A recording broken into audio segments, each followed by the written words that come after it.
Welcome back everyone, this is Manvendra Singh और ये है इंग्लिश स्पीकिंग कोर्स का लेक्चर नंबर 7। तो पिछले के कुछ वीडियोस में हमने देखा कि सेंटेंस क्या होता है, उसके कितने पार्ट्स होते हैं और उसका स्ट्रक्चर क्या होता है, किस प्रकार किसी सेंटेंस को बनाया जाता है। और अब हम आज की वीडियो में डिस्कस करने जा रहे हैं कि सेंटेंस कितने टाइप्स का होता है। तो टाइप्स और पार्ट्स में क्या डिफरेंस होता है ये मैं आपको बता चुका हूँ। और अगर आप पूरा कोर्स शुरू से देखना चाहते हैं तो आपको डिस्क्रिप्शन में एक लिंक मिल जाएगा, आप उससे पूरा कोर्स एक्सेस कर सकते हैं। और हाँ, वीडियो पूरा देखिए ताकि आपको एक एक चीज़ समझ में आ जाए। तो चलिए अब हम देखते हैं हमारे सेंटेंस के कितने टाइप्स होते हैं। असर्टिव सेंटेंस, इसे आप डिक्लेरेटिव सेंटेंस भी बोल सकते हैं। इसके दो टाइप्स होते हैं। तो पहला होता है अफर्मेटिव, दूसरा होता है आपका निगेटिव। दूसरा टाइप है आपका इंटेरोगेटिव सेंटेंस। ये भी दो प्रकार का होता है, यस नो क्वेश्चंस और WH क्वेश्चंस। ये हम बाद में देखते हैं क्या होता है। तीसरा टाइप होता है आपका इंपरेटिव सेंटेंस, ठीक। चौथा होता है ऑप्टेटिव सेंटेंस और पांचवा है एक्सक्लामेटरी सेंटेंस, ठीक है ना। अब हम सबसे पहले बात करते हैं अपने असर्टिव सेंटेंस की। तो असर्टिव सेंटेंस क्या होता है, उसको हिंदी में हम साधारण वाक्य बोलते हैं। और इसमें सिर्फ साधारण वाक्य मतलब साधारण वाक्य। वाक्य क्या होता है, सेंटेंस क्या होता है जिसमें एक सब्जेक्ट हो, एक वर्ब हो, एक ऑब्जेक्ट हो। लेकिन आप सेंटेंस के बारे में एक चीज़ जान लीजिए कि अगर सेंटेंस में आपका सब्जेक्ट नहीं है, ऑब्जेक्ट नहीं है तो चल जाएगा, लेकिन आपके सेंटेंस में वर्ब का होना बहुत ज़रूरी है। अगर किसी सेंटेंस में आपकी वर्ब नहीं आ रही है तो आपका सेंटेंस ही नहीं हो, फिर क्या है, आपका फ्रेज है। ये मैंने आपको बताया था पहले ही। तो यहाँ पर आपका सब्जेक्ट ऑब्जेक्ट हो ना हो ये जरूरी नहीं, लेकिन आपके वर्ब का होना जरूरी है। तो बात करते हैं असर्टिव सेंटेंस की या फिर डिक्लेरेटिव सेंटेंस। तो इनकी डेफिनेशन वगैरह सब आपको मेरी वेबसाइट पर ई-नोट्स मिल जाएगा www.gyanimani.com। डिस्क्रिप्शन में मैं आपको लिंक दे दूंगा, आप वहाँ से क्लिक करके डायरेक्ट इसे डाउनलोड कर सकते हैं। PDF फाइल है, मोबाइल में आराम से चल जाएगी। तो यहाँ पर जो असर्टिव सेंटेंस है मैं आपको डेफिनेशन सब दे के बताऊंगा, अभी आप ऊपर ऊपर समझिए। तो सिंपल सेंटेंस होगा तो उसमें आपका एक सब्जेक्ट होगा, एक वर्ब होगी, एक ऑब्जेक्ट होगी।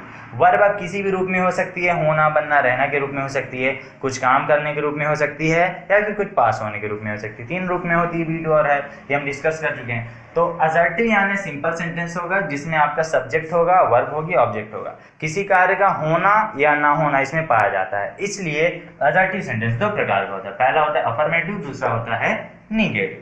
अफर्मेटिव यानी हमारा पॉजिटिव सेंटेंस होगा जिसमें किसी कार्य का होना पाया जाता है। निगेटिव यानी निगेटिव सेंटेंस होगा जिसमें किसी कार्य का नहीं होना पाया जाता है। जैसे मैंने बोला कि मैं स्कूल जाता हूँ तो मेरा यहाँ पर काम कोई हो रहा है। पॉजिटिव सेंटेंस मैं स्कूल जाता हूँ सकारात्मक होता है, और मैं स्कूल नहीं जाता हूँ तो नहीं जाता हूँ तो नहीं जाता हूँ, नहीं जाता हूँ मतलब निगेटिव है ना। तो निगेटिव सेंटेंस में आपका पहचान क्या होता है, नहीं आ जाता है। अभी हम इन सभी को ब्रीफली समझेंगे, आगे आप वीडियो देखते रहिए। अगला है हमारा इंट्रोगेटिव सेंटेंस। इंट्रोगेटिव क्या होता है हमारा, जिसमें प्रश्न पूछा जाता है। जैसे मैंने पूछा तुम्हारा नाम क्या है, क्या तुम क्रिकेट खेलते हो, क्या तुम बांसुरी बजा लेते हो, क्या तुम गाना गाते हो, तुम यहाँ क्यों आए, ठीक। तो ये सब क्या है, मैं पूछ रहा हूँ अपने सामने वाले स्टूडेंट से या फिर किसी से भी, किसी दोस्त से ही पूछ रहा हूँ, ठीक। तो जिस सेंटेंस में हम प्रश्न पूछते हैं क्या कहलाता है, वो हमारा इंट्रोगेटिव सेंटेंस कहलाता है। प्रश्नवाचक वाक्य हिंदी में इसे बोलते हैं। तो अब हम प्रश्न पूछते हैं तो भाई हम प्रश्न भी दो प्रकार से पूछते हैं। प्रश्न क्या पूछते हैं, एक यस नो क्वेश्चन हम पूछते हैं, एक हम WH क्वेश्चन पूछते हैं। अब ये क्या होते हैं, तो यस नो क्वेश्चन क्या कहलाते हैं, जिनके जवाब हमें हाँ या ना में मिले। जिनके जवाब मतलब जिन प्रश्नों के जवाब हमें हाँ या ना में मिले। जैसे मैंने पूछा कि क्या तुम क्रिकेट खेलते हो, डू यू प्ले क्रिकेट, तो सामने वाले क्या बोलेंगे, यस और no, yes I play cricket, no I don't. तो क्या हुआ कि हमें जवाब हाँ या ना मिले। मैंने पूछा क्या तुम फेसबुक चलाते हो, कुछ भी बोल सकता मैं, ठीक। तो क्या तुम फेसबुक चलाते हो, तो बोलेगा नहीं मैं नहीं चलाता हूँ भाई, मुझे पसंद नहीं है। क्या तुम व्हाट्सएप चलाते हो, हाँ मैं चलाता हूँ, ठीक। तो यहाँ पर क्या है, इनके हाँ या ना में हमें जवाब मिल रहे हैं, ठीक है ना। अब अगला आता है WH क्वेश्चन। तो सिंपली ये समझिए कि जिन सेंटेंस के जवाब ही एक सेंटेंस हो तो वो WH क्वेश्चन कहलाते हैं। अब WH क्वेश्चन WH कहते हैं लेने, अभी आप क्वेश्चन को समझिए। तो जिनके जवाब भी एक सेंटेंस हो, जैसे मैंने पूछा तुम्हारा नाम क्या है, तो सामने वाला बोलेगा भाई मेरा नाम ये राहुल है, मेरा नाम संजय है, मेरा नाम दत्त है, कुछ भी बोल सकता है। तो जिसका जवाब खुद ही एक सेंटेंस हो। मैंने पूछा क्या तुम पतंग उड़ा लेते हो, तो बोलेगा, कोई सेंटेंस तो बोलेगा नहीं, वो हाँ ना में बात करेगा। तो ये क्या तुम पतंग उड़ा लेते हो किसमें है, यस नो। अब मैं पूछूं तुम्हारा नाम क्या है, तो हाँ बोलेगा हाँ। तुम्हारा नाम क्या है, नहीं, ये सब तो जवाब बोलेगा नहीं, वो एक सेंटेंस बोलेगा, भाई मेरा नाम ये है, तुम कहाँ से आते हो, मैं यहाँ से आता हूँ, वहाँ से आता हूँ, पूरा कुछ भी बोल सकता है। तो जिनके जवाब खुद ही एक सेंटेंस, तो वो क्या कहलाते हैं, हमारे WH क्वेश्चंस। और इन जिनके जवाब हमारे यस या नो में हो तो वो क्या कहलाते हैं, हमारे यस नो क्वेश्चंस। अब WH क्वेश्चंस में हमारे मेन रूप से WH वर्ड्स आते हैं, ये इस वीडियो में हम आगे डिस्कस करेंगे, डोंट वरी। अगला टाइप आता है हमारा इंपरेटिव सेंटेंस। इंपरेटिव सेंटेंस को हम शॉर्टकट में क्या बोलते हैं, ऑर्डर और रिक्वेस्ट, ठीक है, ऑर्डर और रिक्वेस्ट। ऑर्डर मारते हैं या तो रिक्वेस्ट करते हैं, ठीक है ना, तो वो क्या कहलाते हैं हमारे इंपरेटिव सेंटेंस। अभी 2 मिनट पहले मैंने आपको क्या बताया कि कोई भी सेंटेंस बिना वर्ब का नहीं हो सकता, तो यहाँ पर यही आता है। इंपरेटिव सेंटेंस में आपका कभी सब्जेक्ट नहीं होता, इसमें हम ऑर्डर मारते हैं तो रिक्वेस्ट करते हैं। मैंने बोला 1 गिलास पानी लाओ, तो मैं क्या कर रहा हूँ, ऑर्डर मार रहा हूँ, चुप रहो, हल्ला मत करो, ये करो वो करो, फलाना ठिकाना, कुछ भी बोल सकते हैं। मैंने बोला कि ये मोबाइल बंद कर दो, आज के बाद स्कूल मत आना, ठीक, ये सब क्या है, तुम्हारे ऑर्डर दे रहे हैं। 1 गिलास पानी दे दीजिए, क्या मैं आपका पेन ले लूँ, मुझे एक पेन दे दीजिए, क्या मैं ये कुर्सी यहाँ से उठा के फेंक दूँ, क्या मैं कुएं में कूद जाऊँ, ये सब हम रिक्वेस्ट कर रहे हैं, कुछ भी होता है सेंटेंस हमारा। तो जब हम रिक्वेस्ट करते हैं या फिर ऑर्डर मारते हैं तो इसमें हमारी क्या होती है, वर्ब आ जाती है। क्या आ जाती है, वर्ब। इंपरेटिव सेंटेंस की खास बात यह है कि इसमें सिर्फ और सिर्फ वर्ब होती है मेन रूप से। अगर आप वर्ब के साथ ऑब्जेक्ट लगाते हो वेरी गुड, और अगर कई बार हमारा ऑब्जेक्ट नहीं आता, अब जैसे मैं चुप रहो, तो चुप रहो तो हमारा सिर्फ सेंटेंस है, इसमें तो ऑब्जेक्ट है ही नहीं, ना ही सब्जेक्ट है, ठीक। तो सब्जेक्ट होता है बस छिपा होता है, आगे हम डिस्कस करेंगे क्या होता है इंपरेटिव सेंटेंस, यानी हम इसमें ऑर्डर मारते हैं और रिक्वेस्ट करते हैं, सिंपल। ये एक बहुत बड़ा चैप्टर है इंपरेटिव सेंटेंस, तो इसको हम आगे ब्रीफली समझेंगे, अभी इसको ऊपर ऊपर समझो। अगला है हमारा ऑप्टेटिव सेंटेंस। ऑप्टेटिव की हिंदी होती है आपकी इच्छावाचक, मतलब जिसमें हम इच्छा करें, हाँ भाई ऐसा हो जाए मजा आ जाए, ठीक। तो ऑप्टेटिव सेंटेंस क्या होता है,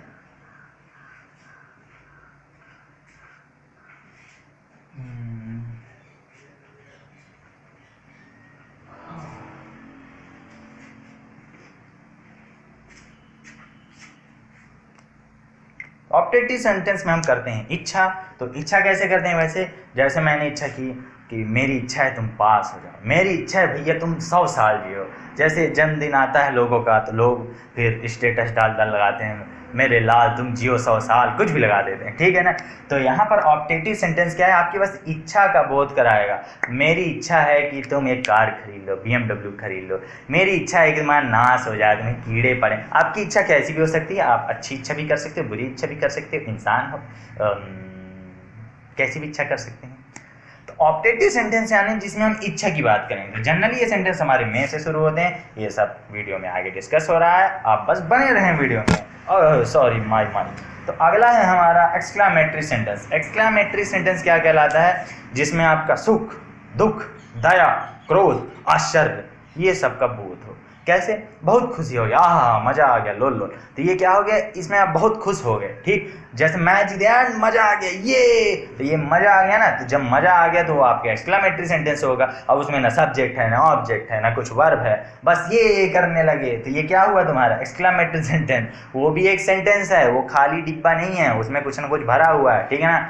मान लो कोई खत्म हो गया आपके गाँव में, आप क्या बोलते हो, राम राम राम राम राम, खत्म हो गए कक्कू, तो क्या हुआ हमारा, इसमें हमने दुख व्यक्त किया। राम राम राम राम जो बोला हमने, उसे इंग्लिश में अलास बोलते हैं, अलास। अभी हम एग्जांपल लेके समझेंगे, डोंट वरी। तो यहाँ पर हमने दुख व्यक्त किया अपनी ओर से। अरे कोई बोला मेरा 20,000 का फ़ोन गिर गया और छत से फूट गया, नहीं छत से गिर गया और फूट गया, हाँ तो छत से गिर गया फूट गया तो बड़ा दुख, हम भी बोलेंगे कोई बात नहीं यार, होता है, सबका होता है, मेरा भी गिर गया था, दुख व्यक्त कर रहे हैं, ठीक है ना। अरे तो यहाँ क्या हुआ हमारा एक्सक्लामेटरी सेंटेंस हुआ। और जैसे हम कुछ भी ले सकते हैं, बड़ा आश्चर्य हो गया, मान लो मेरा दोस्त राहुल आ गया, बोलो अरे राहुल, तो ये क्या हुआ, आप खुश हो गया, अरे राहुल आ गया, क्या बात है, वाह, मिठाई उठाई समोसा वोसा कुछ लाया कि अकेले आया।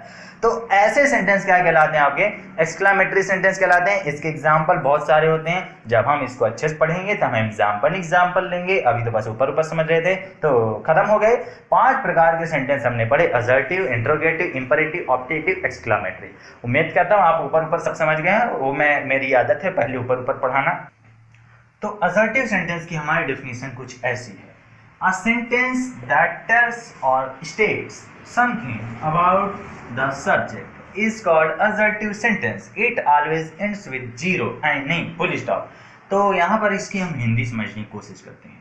a sentence यानी एक सेंटेंस या फिर ऐसा सेंटेंस, that यानी जो कि, tells यानी बताता है, और या states यानी कहता है, कुछ स्टेटमेंट देता है, बताता है या कहता है। समथिंग यानी कुछ, अबाउट यानी के बारे में। तो ऐसा सेंटेंस जो हमें बताता है कुछ किसके बारे में, सब्जेक्ट के बारे में, अबाउट द सब्जेक्ट। मतलब ऐसा सेंटेंस जो हमें सब्जेक्ट के बारे में कुछ बताता है, कुछ कहता है, कुछ अपनी बातें रखता है, वो क्या कहलाता है, हमारा असर्टिव सेंटेंस कहलाता है। ठीक है ना, सिंपल सेंटेंस होता है, इसमें कुछ नहीं होता। It always ends with a full stop, मतलब यह है हमेशा खत्म होता है के साथ, किसके साथ, फुल स्टॉप। फुल स्टॉप कैसा होता है आपका, ऐसा होता है। ठीक है ना, तो असर्टिव सेंटेंस खत्म होगा हमेशा फुल स्टॉप से, और स्टार्ट किससे होगा, हमेशा सब्जेक्ट से होगा। ठीक है ना, तो इसके स्ट्रक्चर कुछ हमारा ऐसा होता है। क्या होता है, दो प्रकार के होते हैं, पॉजिटिव निगेटिव, तो आप समझ गए हैं। तो पॉजिटिव के लिए होता है हमारा subject, helping verb, main verb, object और एक्सटेंशन। और निगेटिव के लिए क्या होता है हमारा subject, helping verb plus not. ये नॉट एक शब्द है, एडवर्ब हम लगाते हैं बाद में, main verb plus object plus extension.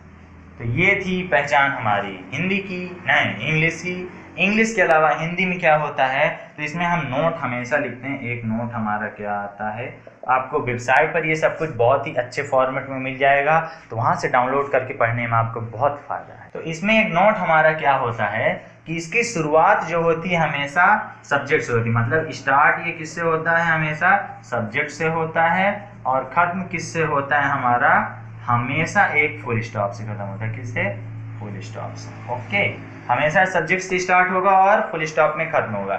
और इसकी स्ट्रक्चर क्या होता है, subject, helping verb, main verb, object और एक्सटेंशन। जो अभी तक पढ़े थे वो सब असर्टिव सेंटेंस थे, और उनमें से अगर हम किसी में निगेटिव बनाना है उसको, तो हेल्पिंग वर्ब के साथ नॉट लगा देते हैं, मतलब मेन वर्ब की जस्ट पहले क्या लगाते हैं, नॉट लगाते हैं। तो आप इसका स्क्रीनशॉट चाहें तो ले सकते हैं, हालांकि आपको सब वेबसाइट पर मिल जाएगा। खचा, अब हम इसके कुछ एग्जांपल्स देखते हैं ताकि हमारे कॉन्सेप्ट समझ में आ जाए।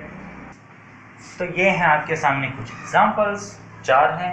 तो ये दोनों आपके पॉजिटिव के हैं और ये दोनों आपके निगेटिव के हैं। तो चलिए इन्हें देखते हैं। मोहन आम खाता है, मोहन ईट्स मैंगो। स्ट्रक्चर क्या होता है, सब्जेक्ट, वर्ब और ऑब्जेक्ट। तो यहाँ पर हमारी हेल्पिंग वर्ब नहीं है, सिर्फ वर्ब है। तो आम कौन खाता है, मोहन, यानी मोहन सब्जेक्ट हुआ। आम क्या करता है, खाता है। क्या खाता है, मैंगो, तो मैंगो ऑब्जेक्ट हुआ। बताओ कौन सा ऑब्जेक्ट है, बताओ। मैंगो हमारा इनडायरेक्ट ऑब्जेक्ट है ना, बहुत गलत, डायरेक्ट ऑब्जेक्ट है, क्योंकि आम जीवित नहीं, आम चल थोड़ी सकता है। मुझे रसगुल्ला पसंद है, तो मुझे रसगुल्ला पसंद है, आई सब्जेक्ट है, लाइक वर्ब है, रसगुल्ला ऑब्जेक्ट है। ठीक, यहाँ पर ये ईट वर्ब। ठीक, तो subject verb object, subject verb object इस रूप में होता है। हमेशा शुरू किससे होता है, सब्जेक्ट से होता है, खत्म किस में होता है, एक फुल स्टॉप में। ये देखो फुल स्टॉप है, ये देखो फुल स्टॉप, जरूरी नहीं ऑब्जेक्ट में खत्म हो। ठीक है ना। तो अगले हैं हमारे निगेटिव। तो निगेटिव के मैंने आपको रूल क्या बताया, 2 रूल हैं आपको लगाने के। या तो आप हेल्पिंग वर्ब के बाद लगा दो, मतलब साथ लगा दो उसके, या तो आप मेन वर्ब के पहले लगाओ। सेंटेंस में हेल्पिंग वर्ब, मेन वर्ब दोनों होती। कुछ लोग कंफ्यूज होंगे, हेल्पिंग वर्ब तो लगाया नहीं, ऐसे कैसे कर दिया। ये लिंकिंग वर्ब है भैया, ये मैं आपको जब वर्ब पढ़ाऊंगा पार्ट्स ऑफ स्पीच में, तब बहुत मजा आएगा, बहुत मस्त चैप्टर है। ठीक, तो उसे यहाँ नहीं आना चाहिए। तो हेल्पिंग वर्ब क्या है यहाँ पर चाहिए, क्योंकि हेल्पिंग वर्ब कहाँ मिलती है, सेंटेंस के लास्ट में। अगर पता है तो बहुत अच्छा, नहीं पता तो वीडियो देखो हेल्पिंग वर्ब वाला। He should not come here, तो सब्जेक्ट लगा है, फिर एक हेल्पिंग वर्ब लगी है, फिर एक ये नॉट एडवर्ब लगा हुआ है, फिर एक मेन वर्ब लगी हुई है, फिर एक ऑब्जेक्ट नहीं। ये क्या है आपका, कॉम्प्लीमेंट है। दोबारा ऑब्जेक्ट नहीं बोलने का, कॉम्प्लीमेंट है, नहीं कॉम्प्लीमेंट है। ध्यान देना, वहाँ ई है ना कि आई है। आई लगा दोगे तो अर्थ थोड़ा बदल जाएगा। तो मेरा पंखा नहीं चल रहा, तो मेरा पंखा नहीं चल रहा, तो my fan is not working, नहीं चल रहा मतलब काम नहीं कर रहा, थोड़ा गड़बड़ा आ गया है। तो किसका पंखा नहीं चल रहा, क्या नहीं चल रहा है, मेरा पंखा। तो बोल देंगे मेरा पंखा ऑब्जेक्ट है। ठीक है ना। कौन है वो जो नहीं चल रहा है, मेरा पंखा है वो जो नहीं चल रहा है। तो कौन लगाने से हमें क्या मिलता है, सब्जेक्ट मिलता है। कौन है वो जो नहीं चल रहा, मेरा पंखा, मेरा पंखा नहीं चल रहा। तो मेरा पंखा यानी माई फैन, माई यहाँ पर क्या है, एडजेक्टिव, ये सब बाद में देखेंगे। पंखा एक नाउन है, आगे आने वाले वीडियोस में। ये सब्जेक्ट है, इज एक हेल्पिंग वर्ब है, इसके साथ हमने नॉट लगाया। वर्किंग एक मेन वर्ब है, इज मेन वर्ब के पहले, सॉरी नॉट मेन वर्ब के पहले आता है और हेल्पिंग वर्ब के बाद। अब इसको आप चाहे तो कॉन्ट्रैक्ट कर दो, हालांकि हम अभी ये नहीं देखेंगे, बाद में देखेंगे। He should not come here, उसे यहाँ नहीं आना चाहिए। तो देखो कौन है वो जिसे आनी आना चाहिए? उसे। सब्जेक्ट पता करना आता है सबको, वीडियो देख चुके हो सब लोग, तो उसे यानी ही सबसे पहले लगा दो अकॉर्डिंग टू स्ट्रक्चर। स्ट्रक्चर क्या होता है? सब्जेक्ट, हेल्पिंग मैन और ऑब्जेक्ट एक्सटेंशन। अब उसे यहाँ नहीं आने चाहिए, सब्जेक्ट लगा दिए, हेल्पिंग वर्ब में जाएंगे यानी यहाँ शुड लग गया हमारा। अब क्या चाहिए हमें? सेंटेंस में नहीं आ रहा है। हिंदी वाक्यों की यही पहचान है, हिंदी में आपका सेंटेंस में नहीं आ जाता है, ठीक। तो सेंटेंस में जब भी नहीं दिखेगा तो नहीं किसके साथ लगाएंगे? हेल्पिंग वर्ब के साथ और मेन वर्ब के जस्ट पहले, ठीक। तो समझ रहे हो ना, जगह बीच में आप क्या लगाते हैं? हेल्पिंग वर्ब के बाद मेन वर्ब लगाते हैं। मेन वर्ब क्या है? आना एक प्रकार की मेन वर्ब है। और मेन वर्ब आपको सेंटेंस में कहाँ मिलती है? हमेशा हेल्पिंग वर्ब के बगल में। कहाँ? हेल्पिंग वर्ब के बगल में। ये हेल्पिंग वर्ब है, देखो यहाँ पर है हेल्पिंग वर्ब है, यहाँ पर ये सॉरी ता है हेल्पिंग वर्ब यहाँ है, इसके जस्ट बगल में मेन वर्ब, इसके जस्ट बगल में मेन वर्ब है, ठीक। ये आना एक हेल्पिंग वर्ब है, इसके जस्ट बगल में मेन वर्ब है। रहा है हेल्पिंग वर्ब है, इसके जस्ट बगल में मेन वर्ब है, ठीक है। तो हमेशा ध्यान रखो हेल्पिंग वर्ब के बगल में जो होता है वही मेन वर्ब होती है। अभी कई बार सेंटेंस आएंगे, बहुत सारे वर्ब हो जाएंगे, तो उनको समझना पड़ेगा कौन सा मेन वर्ब है, कौन सा इन्फिनिटिव, कौन सा जीरंड। हाँ, तो अभी के लिए हेल्पिंग वर्ब के बगल वाला मेन वर्ब कहलाता है, इतना दिमाग में डाल लें। तो हमारे सेंटेंस कैसे ट्रांसलेट हो रहे हैं? ऐसे ट्रांसलेट हो रहे हैं। समझ में आ रहा है आपको? जिनको नहीं पता कि हियर यहाँ पर कॉम्प्लीमेंट ऑब्जेक्ट नहीं है, हियर यहाँ पर ऑब्जेक्ट नहीं है, ये पता है, जिनको नहीं पता उनके लिए हाईली रिकमेंडेड आप जाके मेरा ऑब्जेक्ट वाला वीडियो देखिए। 2 वीडियो हैं, दोनों वीडियो बहुत ही धांसू हैं। ऑब्जेक्ट बहुत इंपॉर्टेंट है। ऑब्जेक्ट क्यों इंपॉर्टेंट है? क्योंकि इसका यूज पैसिव वॉइस में बहुत होता है। So please go and watch the video. तो असर्टिव सेंटेंस जो होता है हमारा, उसे हम डिक्लेरेटिव सेंटेंस भी बोलते हैं, क्योंकि ये कोई न कोई बात को डिक्लेयर करता है, ठीक। मोहन आम खाता है, मोहन के बारे में कह रहा है भाई मोहन आम खाता है, ये सेंटेंस उसने डिक्लेयर किया, उसने असर्ट किया, इसलिए इसको असर्टिव और डिक्लेरेटिव बोलते हैं। तो ये दोनों पॉजिटिव, मोहन आम खाता है, मुझे रसगुल्ला पसंद है, बहुत पसंद है, आई लाइक रसगुल्ला, ठीक है ना।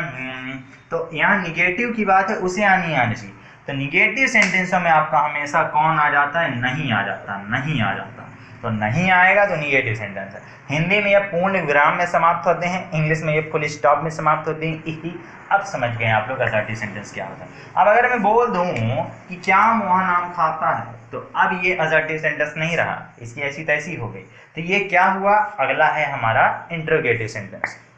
तो वीडियो काफ़ी लंबा हो रहा है, तो मैं सोच रहा हूँ कि इसके कई पार्ट्स बना दूं। तो ऐसा ही किया जाता है।